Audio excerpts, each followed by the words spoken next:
Welcome to the third presentation of the South Carolina Chamber of Commerce Presidential Series. I'm David Kuda. I am Director of Corporate Solutions for Colliers International, and today in my role as Chamber Board member, I get to host today's event. I am substituting today for Ted Pitts, our Chamber President, who is serving in his duties as Major in the South Carolina National Guard. So we thank Ted for his role there. As you know, South Carolina is happy to be hosting the First in the South primary. We've been through Iowa and New Hampshire, and now the focus is on our state.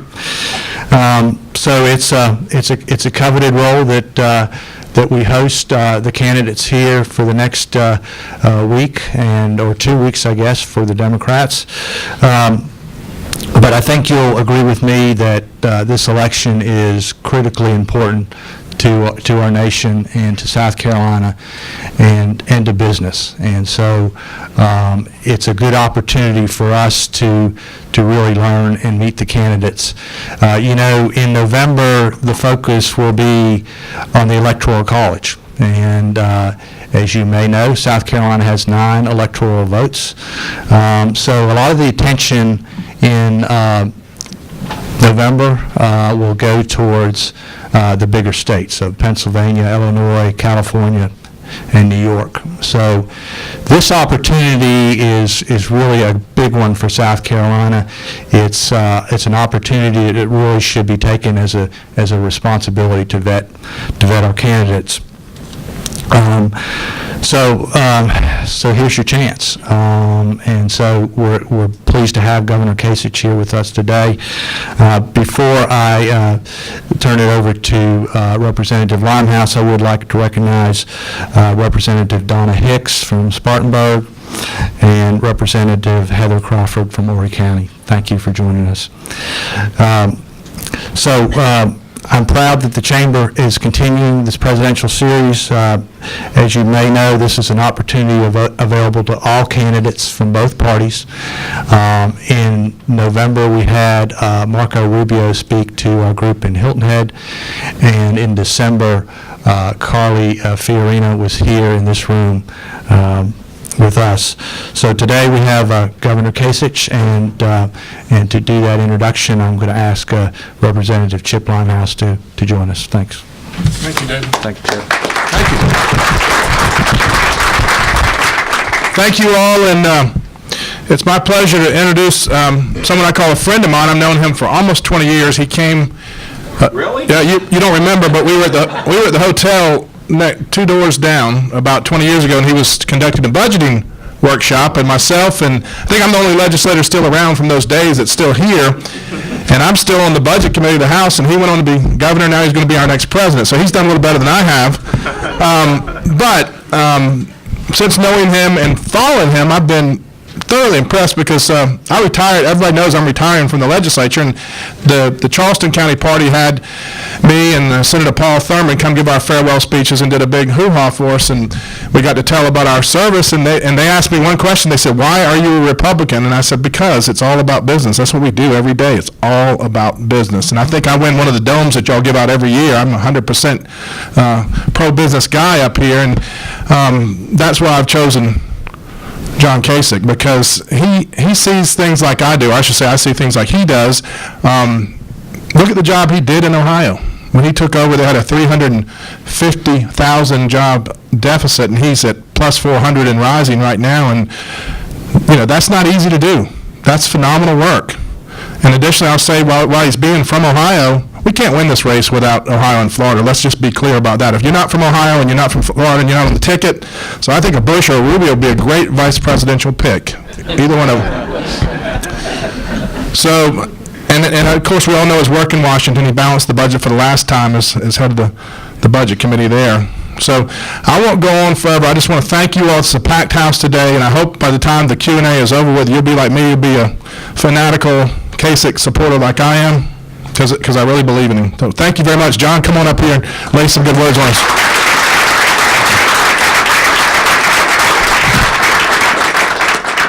Normally, I don't like get stuck to a podium, but here I am, stuck to a podium. Thank you all. I'm going to try to, I guess I have time to speak, right? So I'm going to try to be short. Chip said a lot. Let me just, I went to Congress when I was 30 years of age, got on the Defense Committee where I served for 18 years. As soon as I got on the Defense Committee, I found the hammers and the screwdrivers that cost tens of thousands of dollars, and it opened my eyes to the fact that that building needs to be efficient and effective all at the same time, and get the services to work together. And of course, we all know now, thank you, Doug, that we need to rebuild our military, and in my budget, which would get us to balance, we put $100 billion extra dollars into the military, but I also have to have people that are willing to go there and fix that building, because if we're wasting money, that means the people who are serving our country on the front lines aren't going to get what they need. I got on the Budget Committee 6 years in and started offering my own budget. My first budget, the vote was 405 to 30. I had the 30. In my third budget, I made a speech to the Democrats and the Republicans. The NCSL, National Council of State Legislators, that's an organization where they get to go to nice places and act important. And they came to Washington, and so I made a speech, and I ripped into the Democrat budget, and then I ripped into the Republican budget. And the next day I got a call from Dan Quayle telling me the president was really mad at me. He was mad at me. And I explained, he said, I know you were misquoted. I said, no, I just think we ought to do better. And so I called home to my girlfriend. I said, I don't know what I'm supposed to do. The president is really mad at me. He is really, apparently, really mad.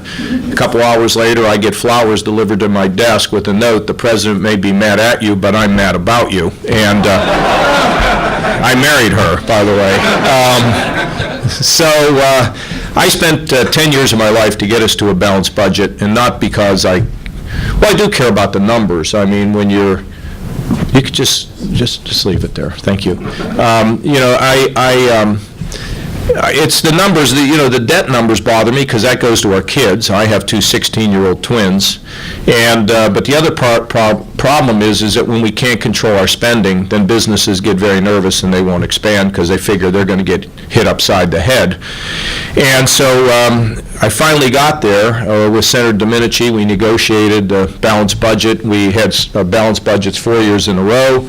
Job creation was great. We cut the capital gains tax, and then I left Washington, having reformed the Pentagon, including reforming the development of the B-2 bomber, which was an old strategic weapon. It was designed to fly inside the Soviet Union in the middle of a nuclear war and deliver more nuclear weapons. I thought, how many nuclear weapons do you have to have dropped on you to ruin your day? And I wanted to develop standoff weapons, which we ultimately did, and we saw used in the Gulf War. But to make a long story short, not only was the budget balanced, but we had a projected $5 trillion surplus. And I left. I thought, okay, I've done everything I need to do, and I went into the private sector. Had a great time. I went to work for Lehman Brothers. I ran a two-man office in Columbus, Ohio, and from there I was able to successfully bankrupt Lehman Brothers. And then I also, as many of you will recall, I was a really big television star at Fox News. Don't you remember that? I have tapes. I can prove it. And then I really, and I watched them blow the whole surplus.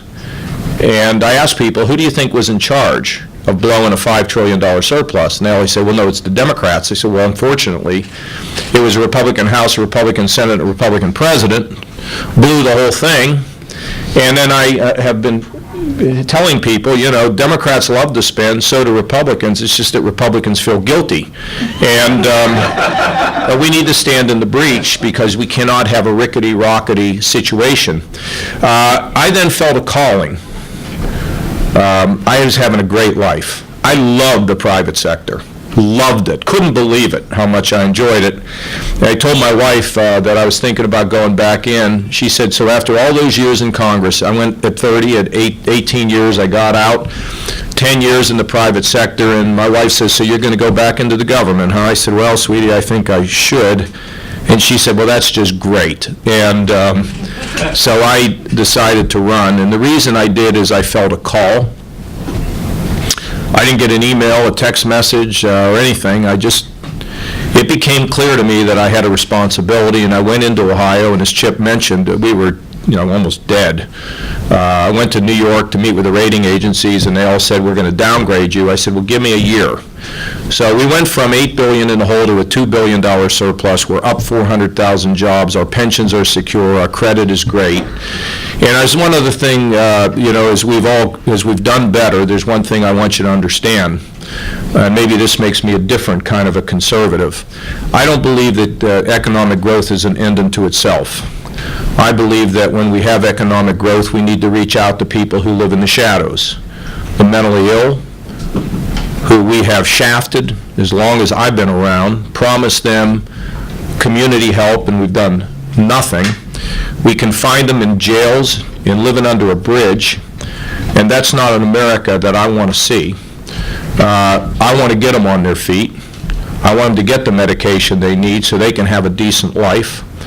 I believe that the drug addicted, the drugs are a curse upon this country. We can take people who are drug addicted, and we can flush them down the drain, and I don't believe in that. Because God didn't make no junk, as that saying is, and I think we need to get them up on their feet, and in our state, we treat the drug addicted, and instead of them being in a revolving door in and out of prison at a cost of $22,500 a year, our recidivism rate is 20%, which is a magnificent achievement. And, for the working poor, they live in emergency rooms, and they're sicker and more expensive, and I've decided that's not an acceptable thing. And we've helped the developmentally disabled to become integrated in businesses. And let me just suggest to all of you as a chamber, I think you ought to take on a big initiative, and you ought to integrate the developmentally disabled into your businesses. I don't expect them to be CEO, but I expect them that they have the capability of being able to perform at a much higher level than where they are today. And when they get that, they get great satisfaction and maybe even a little extra money. It'd be a beautiful thing for the chamber to do. We're trying to do it in Ohio. And for the friends of ours in the minority community, we believe in entrepreneurship and giving people a chance, and we want them to rise. And I never thought I was going to run for president. I was here 17 years ago, fooling around with it, and I got here, and a guy picked me up in a pickup truck, and he looked at me, he said, I got great news for you. I'm thinking he's got a big contributor for me or something. He said, I know where we can get some hot donuts, and that was the height of the trip here. I came back here pushing a balanced budget amendment, which we desperately need in this country to force Congress to do its job, and there were a lot of cameras that showed up.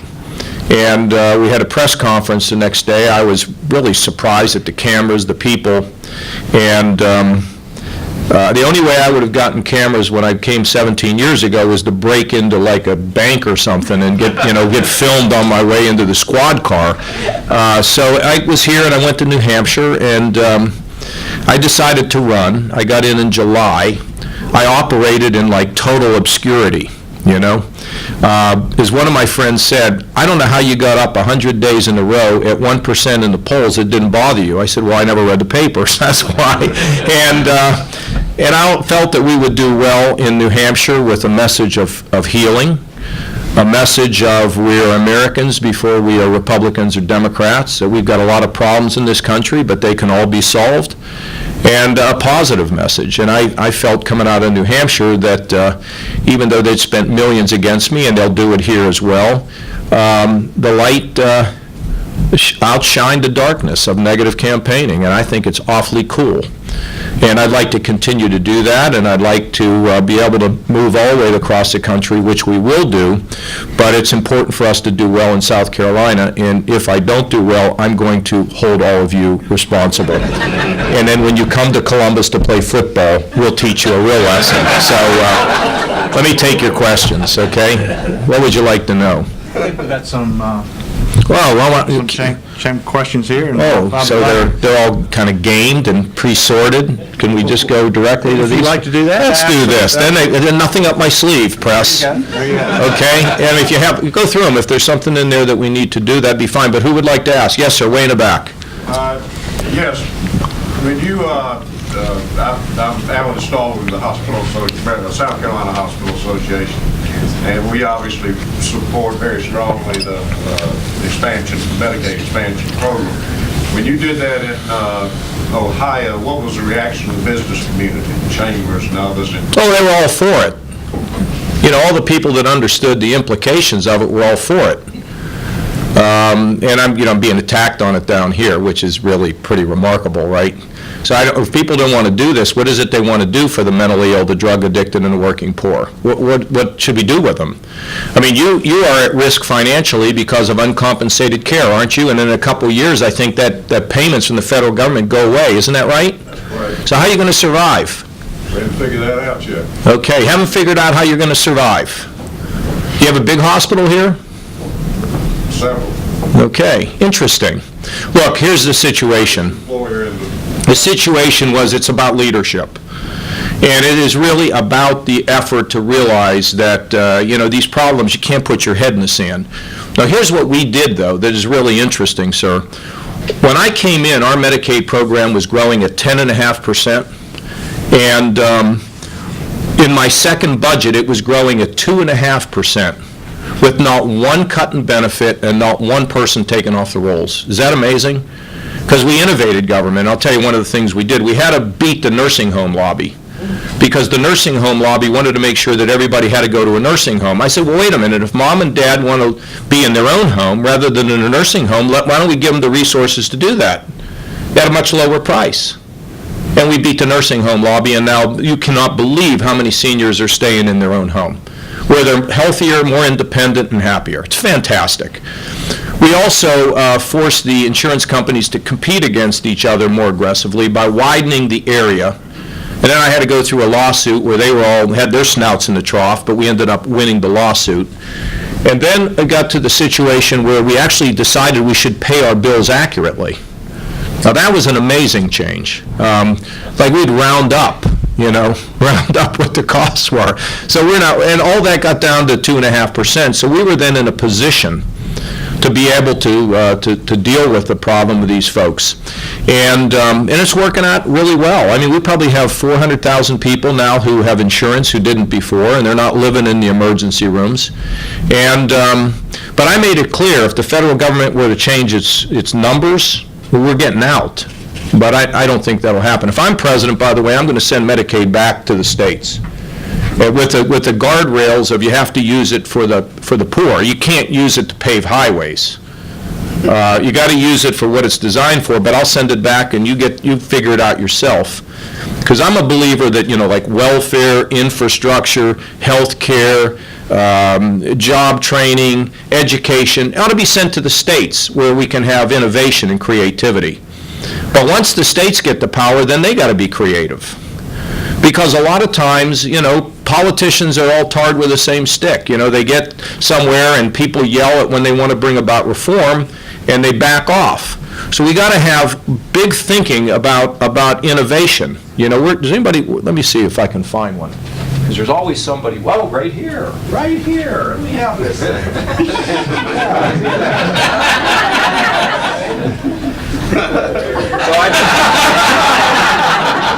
So I've been talking about this, and I'm not looking. So I was in Florida. I don't know. This is my new fun thing I've been talking. I change things every day about what I want to talk about. But my kids said to me, "Daddy, what is that thing over there?" I said, "What do you mean?" "Well, that thing there, like that little room." And I said, "Well, girls, that's where Superman changes his clothes. And that's where grown-ups like me used to make phone calls from, by putting a quarter in the payphone booth." This is where we live today, constantly connected. I mean, we get everything. I FaceTimed my daughters last night. I love to do that. Medicine has changed, transportation, right? Now you don't even have to own a car anymore. It's amazing the change that we see in our world. And yet the only thing that doesn't change is government.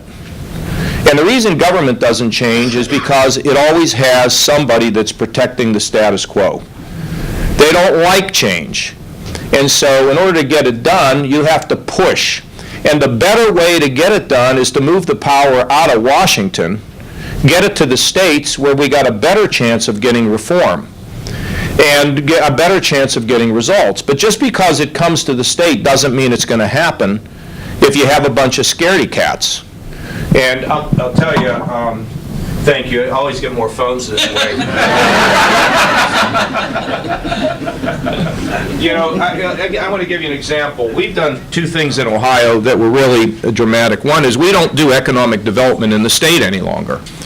We privatized economic development. And what we did is we issued $1.6 billion worth of debt, and we created a not-for-profit operation called Jobs Ohio. Now, how do we pay off the debt? Well, we got very low rates for the debt because people know that in good times we drink, and in bad times we drink more.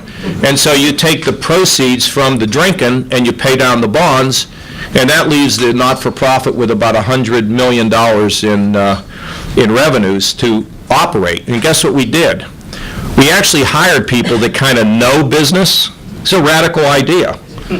Like in energy, we hired an energy expert. In financial services, we hired a financial services expert. In healthcare, we hired a healthcare expert. And they can actually answer the phone and talk sense to people. Now, I was unbelievably attacked over this whole thing, which never bothered me. And now we're up and running. We've diversified Ohio. We got IT, financial services, medical devices, energy. I mean, it's amazing what's happened in our state. I had a problem with our infrastructure.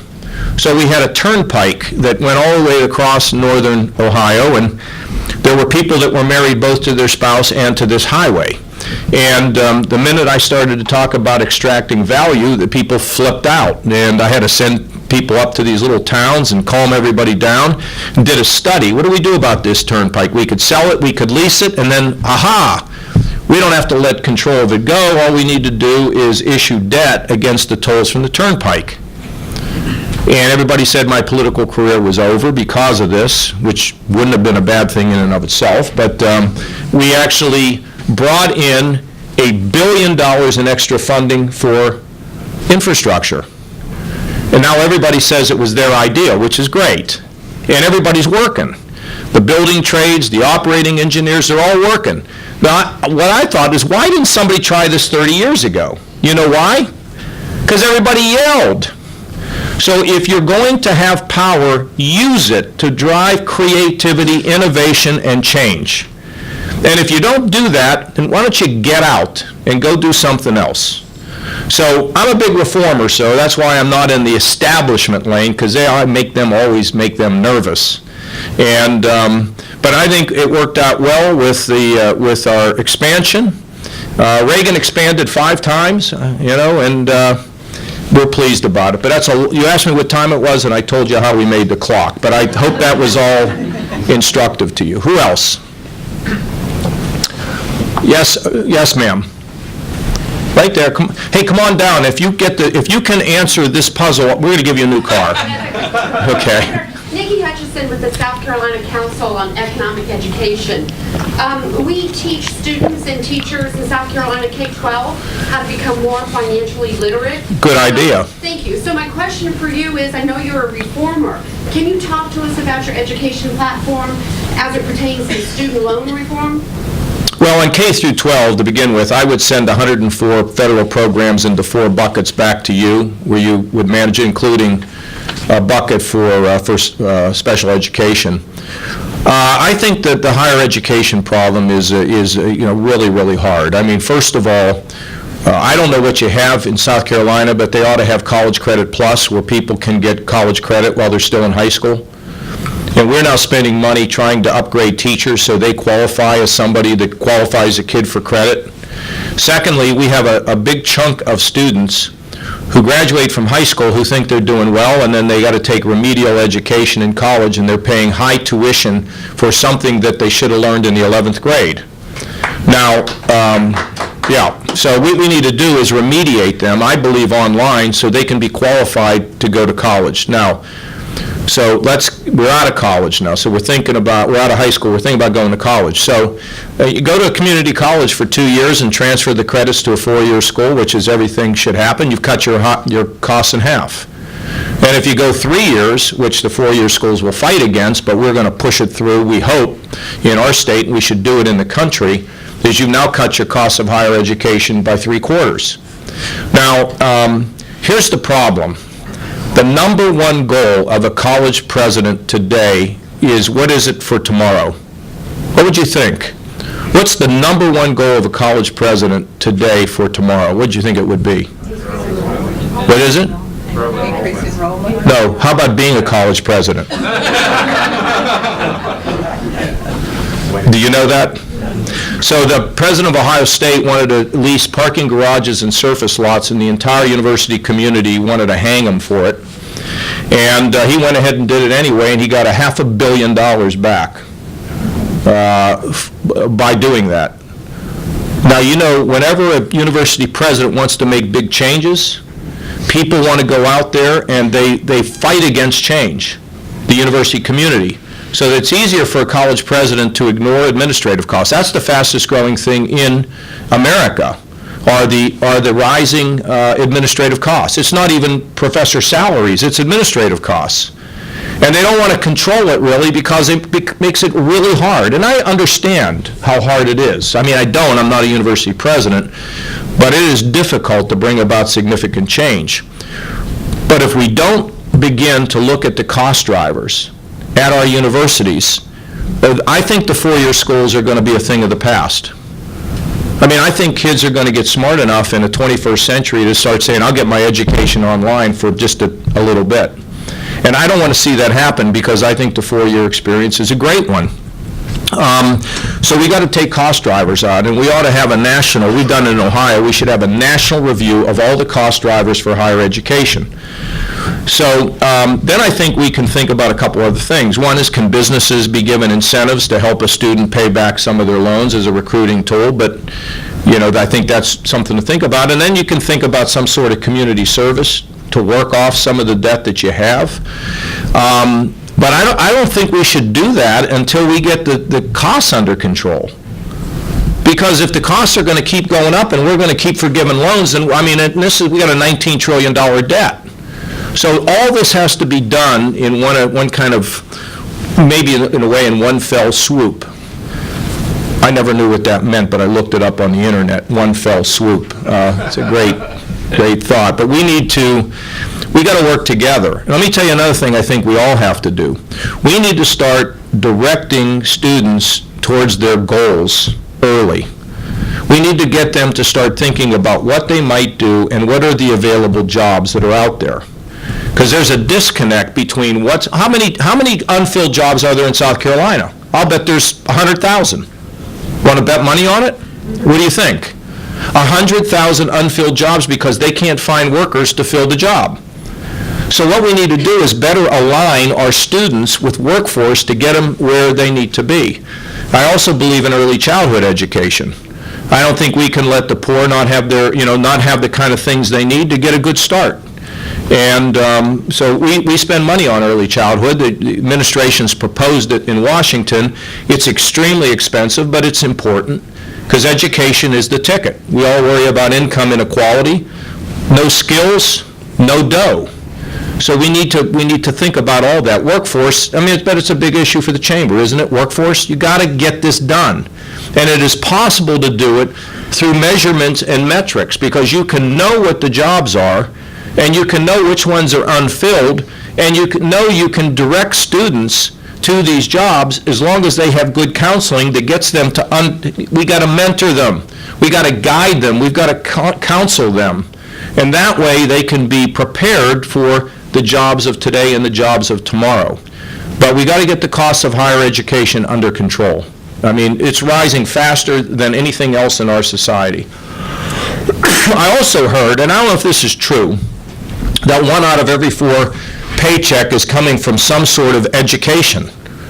Well, that tells me if that's true, then we kind of have a parallel government. We got government, all these folks work there, and now we have the university. It's all like, wait a minute. Who's a member of the chamber, right? So anyway, things to think about. Yes, sir, right here. I came down from Greenville, which is about an hour and a half, hour and 45-minute drive, because I'm intrigued enough. I've been to Greenville. Yep. Intrigued enough about you to hear you speak. How am I doing? Great. Okay, let's move on to the next question. My concern is, how do you get this type of message out to the rest of South Carolina? Do you have enough time to share your vision for where you want to go? Because I saw you on Neil Cavuto yesterday as well. Everything's a soundbite. Everything's 2 minutes or less, and it's hard to get your message out when a lot of people don't know you. Yeah. Well, there's a lot more people that know me today after New Hampshire than knew me before New Hampshire, huh? And look, we work as hard as we can. Our events are really, we need a bigger boat, okay? You remember that in Jaws? Well, we need a bigger boat for this campaign now, and a lot of people are coming down here. We have a limited amount of time. We're going up with television now in the state, but I really like this a lot more than that, because I want people to be able to see me, hear me, poke me, smell me if they want to, and see what they think. So we're going to focus here, and I'm a pretty scrappy guy, by the way, and so is my team. And we're going to do as much as we can to try to get the message out. Now, we're going to move from South Carolina to the rest of the country. It's at one point here, I think next week, for one day or so, I'm going to Michigan. Now, my goal in Michigan is to get Urban Meyer, the coach of Ohio State, and Jim Harbaugh, the coach of Michigan, to ride in a car with me and endorse me. And if that happens, I'm going to head immediately to the Middle East and part the Red Sea. So I just got to do the best. Now, look, help me out. Sometimes it's a battle of expectations. How do you perform? And I'm going to do the best I can. I just want to tell you that Philippians 4, verse 6 to 8, I couldn't repeat it, but read it. Put all your cares on the Lord. Do the best you can. Try to walk uprightly. I ain't that great at walking uprightly, but I'm trying. I get a mulligan every day. And I can't turn myself inside out. And I'm having a ball. I'm having the greatest time, and I'm having a great time being positive, and we'll see what happens. This is not, I try to tell my staff, and they're all beginning to slow down. Go fast, but go slow, if you know what that means. If you figure out what that means, tell me, because I don't know what it means. I just said it. But here's the thing I'm trying to say. The reason why we need to slow down, by the way, is, do you know how many lonely people there are in this world? Do you know how many people there are out there who nobody ever listens to? Do you know how many people out there, a lot of young people, who just don't, they just don't know where they're headed? Do you know how many people don't have anybody to celebrate their wins or to mourn their losses? We don't have to wait for the government to do this.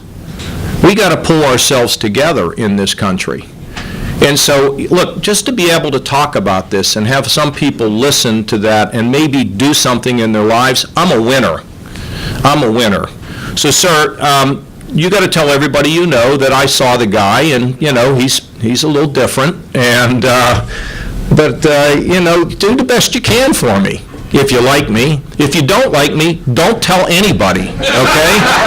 All right. What else? Come on. Yes, sir. Back there. Yeah, I'm Rock Spot. I work with David Kuda, and you mentioned two things that are real concerning to me, and that is the size of the deficit and the way that it's headed, which I think is very, very frightening, should be to all of us. And then two, why we can't have a balanced budget amendment. It's like that would take the money. You asked the South Carolina legislature why they're holding this thing up.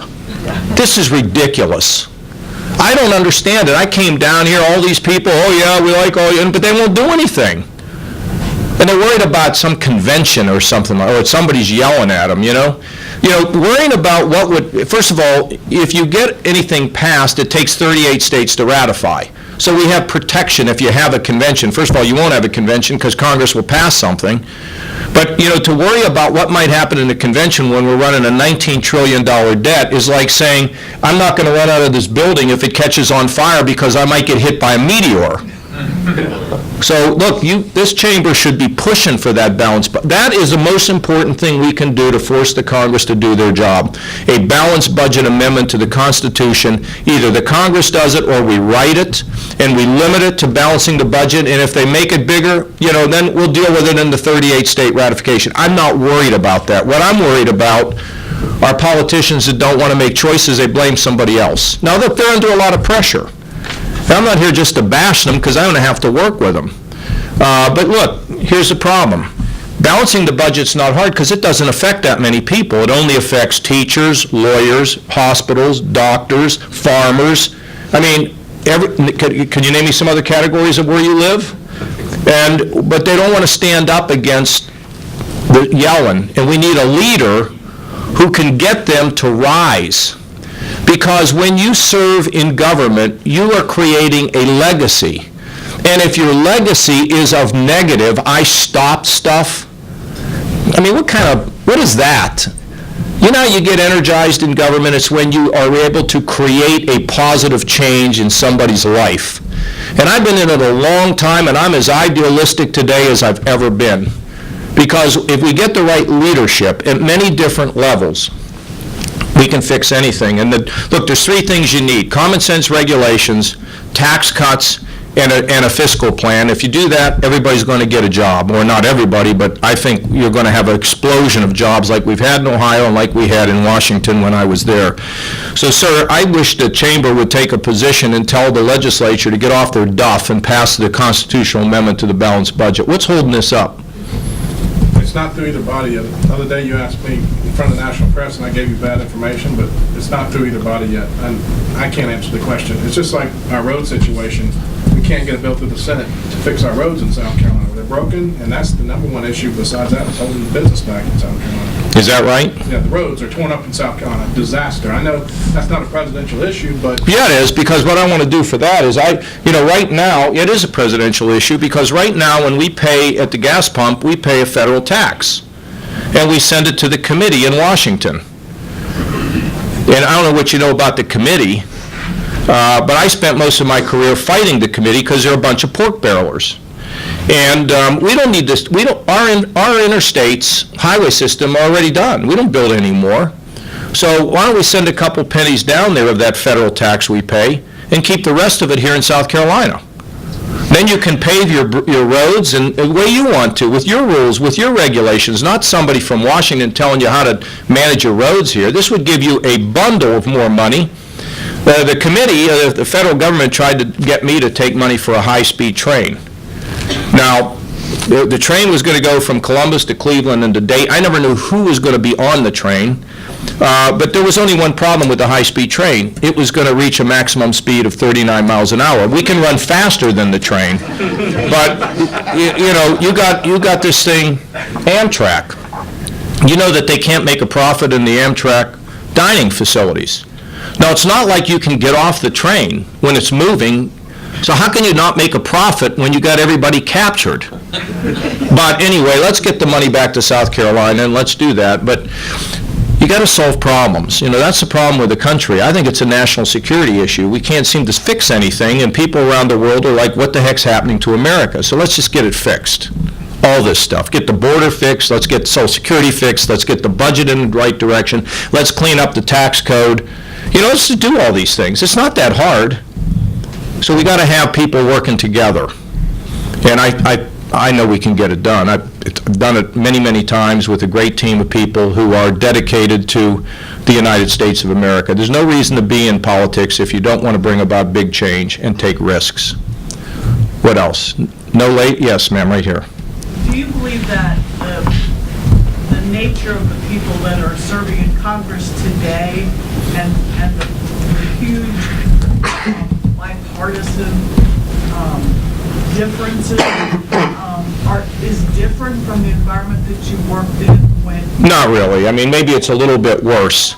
You know, I don't know if you remember, but you wouldn't know this, but you know why sheep herders and cattle herders had feuds, range wars? Do you know why? Why do you think? Well, the sheep ate the grass too low and killed it, so the cattlemen got upset. God, I wish you hadn't known that, because I love to explain that to people. Okay, but he's exactly right. And they had range wars over this. You know, one thing they never did is they never poisoned the wells, because then the sheep and the cattle couldn't drink. But in Washington, we're poisoning all the wells. Now, there's probably a couple wells down there that aren't poisoned yet. And look, last night I had an event in, I don't remember where I was. I never know where I am. My bus, I can't even see out of my bus. But Robin Talon came, okay? And, where was it? Lawrence, yeah. And they gave me a good headline today, I'm told. But Robin came. Robin was a blue dog. His vote was really critical to me when we're working on the budget issues. I believe that the people in Congress are sort of fed up with all this, and I think they want to get things done. That's my sense. And you know, we have a divided Republican Party, but look, if I give them an agenda to say no more federal regs for a year, except for health and safety, you have to vote on all regs over $100 million. If I have a vice president spends all their time, she or he, unraveling the knots of federal regulations, if I give them a tax cut for corporations down to 25, expensing a low tax rate to get the profits back, and then no double taxation going forward, capital gains at 15, and a plan to freeze all non-defense discretionary for a number of years, $100 billion more for defense, Medicare growing at a growth rate from 7 to 5, and Medicaid from 5 to 3. And I give them something to say, okay, we'll finish the border. We have a guest worker program. If you've been here and you haven't committed a crime, we'll give you a path to legalization and not citizenship. And by the way, we need to fix Social Security, because we cannot let that system die. If Reagan and O'Neill could, certainly we can as well. And a decent plan to say, if you're a wealthier senior, you're going to get less but not none, so that the people that depend on it will get it. Who's fighting that? Who wouldn't be for that?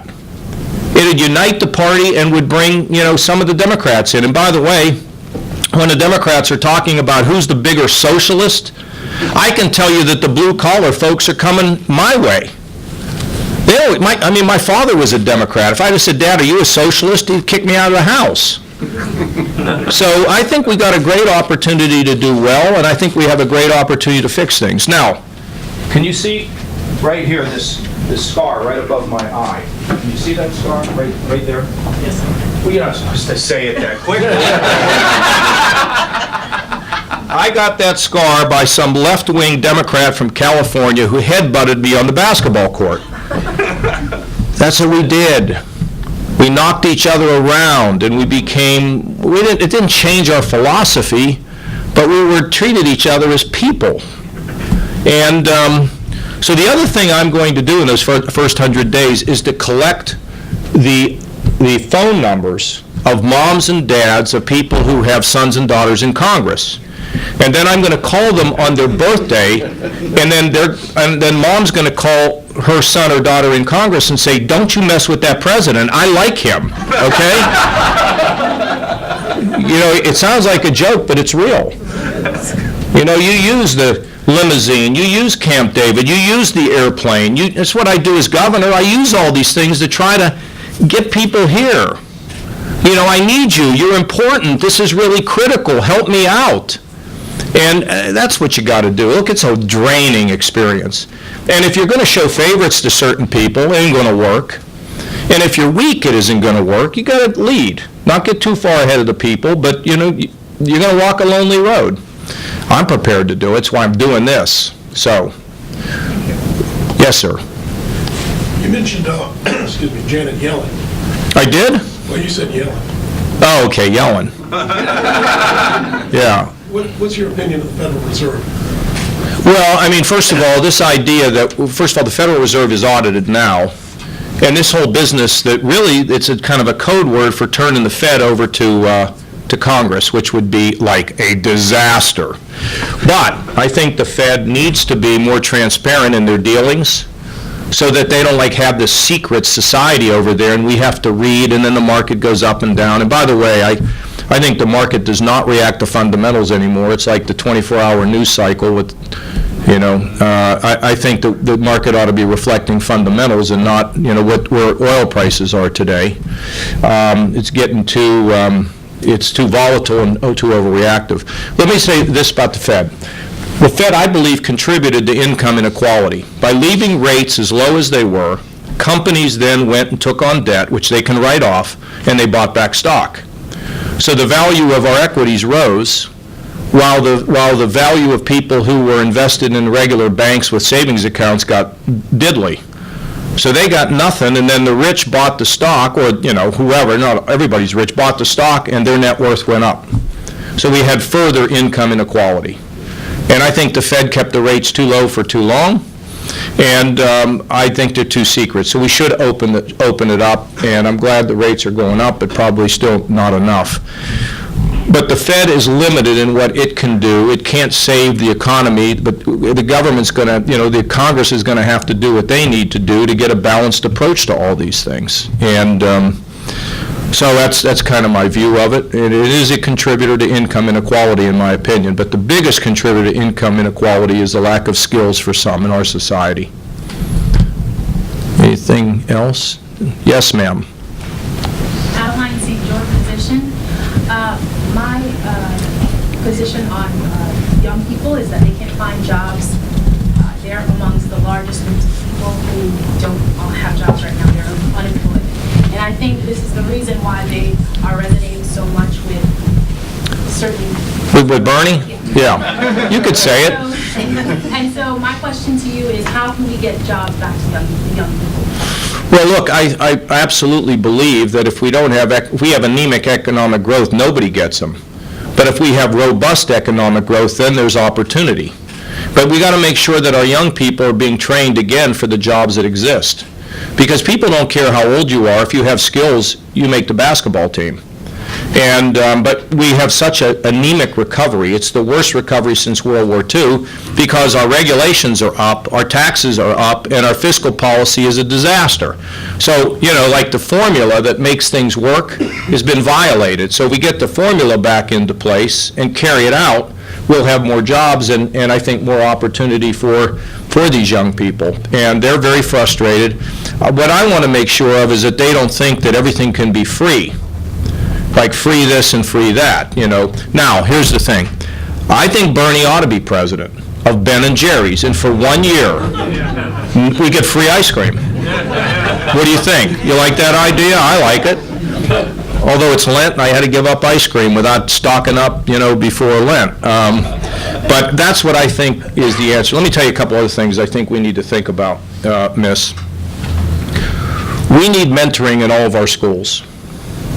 We have a school system in Cincinnati. It has like a 63% graduation rate. The business community has adopted a high school in that district, and the graduation rate is 97%. I got some disturbing emails today and called my head of the welfare reform, jobs and family services and all that, because somebody wrote me an email saying that there are a group of people in the country now that they're just satisfied just with getting a meal, someplace to sleep, a cell phone, and that's all they want in their lives.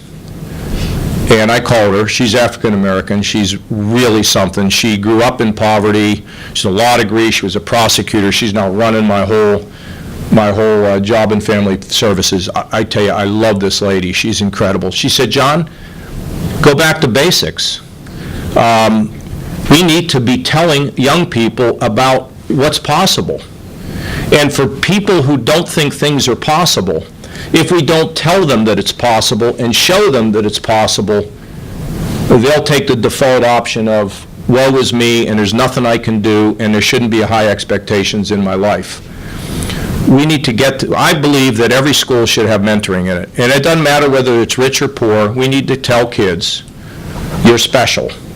When I was a kid, I had these barbers. They would come bursting out of the door when they'd see me walking back from high school, and they'd say, Johnny, you're going to be something one day. Makes a difference. We need to love our kids. We need to show them the future. And we need to tell them, most important, God made you special. You have a purpose. How could I get, you couldn't even pay me to be able to talk to you about this. This is something that's so important to me. You are made special, and your job is to heal this earth as best as you can in whatever little way you can do it. I don't care if it's just taking a woman to have a cup of coffee who lost her husband after 50 years of marriage. We need to tell people they are special and they count and their lives matter, and get them motivated to see, to visualize, to see, and that's where you all come in. Help them to see the future. Don't give up on them. And we need that in America. As much as we need a president, I'm going to wrap up here by just telling you this. When I was a kid, we had presidents. I don't remember who was president, but we loved Roberto Clemente. He was our baseball player. He was our hero. We could go to the stadium. A lady told me last night when I talked about this, she said, I went to see Roberto Clemente play. He was our hero because he was of excellence. He could do great things. He had injuries, he didn't care, and then he died on a broken down airplane trying to fly to help a bunch of people caught in an earthquake. You see, we don't wait around for presidents. What are we waiting on? You think I'm going to fix all your problems if I'm president? I'll help, but here's the thing. Let me take care of the big ones. And if I need you, I'm going to get you to march with me down to Washington to straighten these folks out. Get your delegation straightened out to begin with. But you take care of the stuff of the gut, the glue, right? Drugs, education, mentorship, believing in yourself, vision, okay? Can we do that? Will you help me with that? You're a sweetheart. Thank you all very much, and thanks for letting me be here.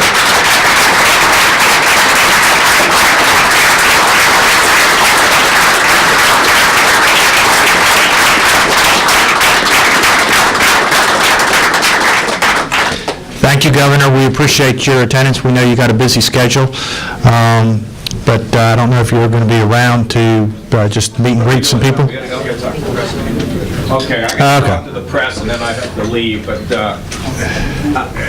thank you for letting me be here. You honor me by showing up and listening to what I have to say, and the best of luck. I'll see you again. And for those that have big mouths, spread the word. Thank you, everybody.